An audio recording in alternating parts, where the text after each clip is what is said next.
بخاری مسلم حدیث ہے اللہ تعالیٰ فاسق سے، بدکار شخص سے بھی دین کا کام لے سکتا ہے۔ اگر کسی نے کسی کو کلمہ پڑھایا یہ اس کی بزرگی کی دلیل نہیں ہے۔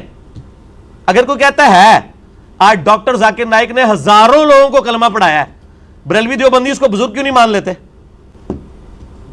اگر آپ نے کلمہ پڑھانے کو کسی کی بزرگی ماننا ہے تو ڈاکٹر ذاکر نائک نے ہزاروں لوگوں کو کلمہ پڑھایا ہے نا، تو کیا بریلوی دیوبندی اور شیعہ مان لیں گے اسے بزرگ؟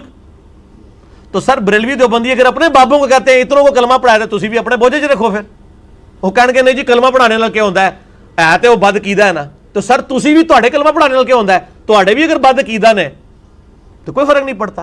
فرق کس سے پڑتا ہے؟ قرآن و سنت سے۔ اللہ کے نبی کے قدموں تک پہنچو، کسی بابے کے قدموں تک نہیں۔ اس لیے فرمایا تم میں دو چیزیں چھوڑ کے جا رہا ہوں، اللہ کی کتاب، اس کے نبی کی سنت، قیامت تک کے لیے دو چیزیں۔ جو اس پہ عمل کرے گا ہمارے سر کا تاج ہے، اور جو عمل نہیں کرتا گستاخ رسول ہے۔